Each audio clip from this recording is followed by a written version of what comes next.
Let's be honest, there are a lot of things that INFJs can't stand.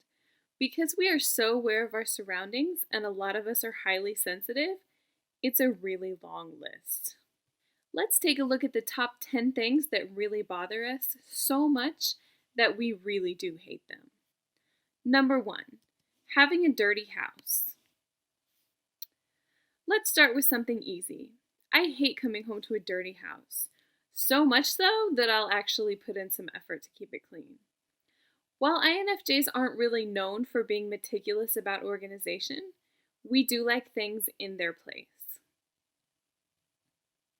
Number 2, loud and crowded spaces. I can't stress to you how much loud noise bothers me. It's even worse when I'm in a place with a lot of people. It's like all of my senses are overwhelmed and I don't even know how to process everything. Sometimes it almost feels blurry, like it's too much all at once. INFJs do much better in situations that are calmer and less crowded. That's where we feel a lot more comfortable. Number 3, strangers. As an INFJ, it's hard for me to get to know people because I don't like small talk. I like to talk about deep and meaningful things. Most people don't like to talk about these things, and certainly not at first. It takes time to get there. It requires a lot of effort to get to know new people and to open up to them. Number 4, not being listened to. INFJs are generally quiet and laid back most of the time. Because of this, people tend to ignore us. It may take us standing up and holding our own for people to take notice and actually listen to what we have to say. Number 5, being misunderstood. This is something else that we as INFJs feel in our soul. Our minds are very complicated and we aren't always the best at communicating what's going on inside of our heads. Even if we could articulate it perfectly, most people wouldn't be able to understand.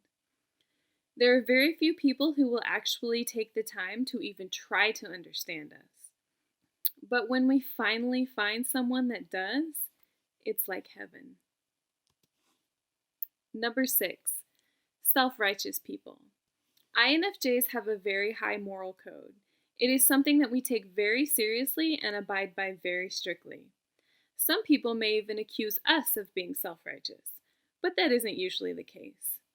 We want the best for everyone and are constantly reevaluating rules and guidelines to see how they affect everyone. When we come across someone who acts like they are morally superior, we usually notice right away and put space between us and them. We cannot deal with condescending people at all. Number 7, conflict.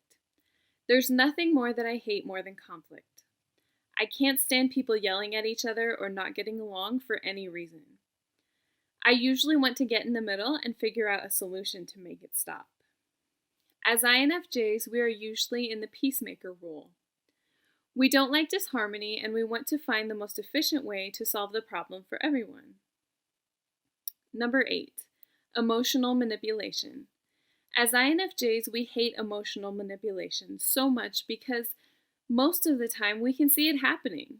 We know what's going on and feel insulted that people think that they can treat us that way.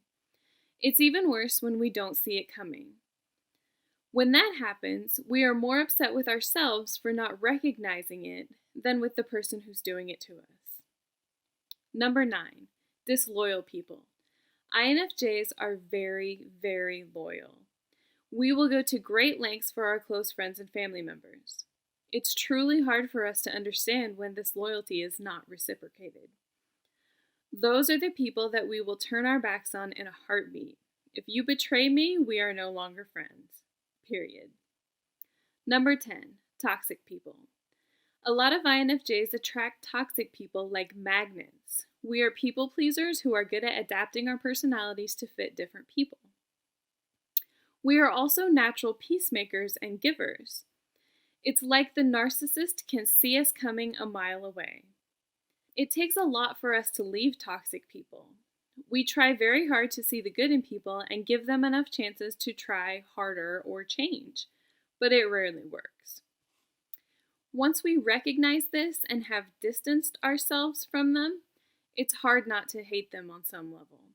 We hate them for what they have taken from us, for how much we gave them, and for how long it took us to recognize this.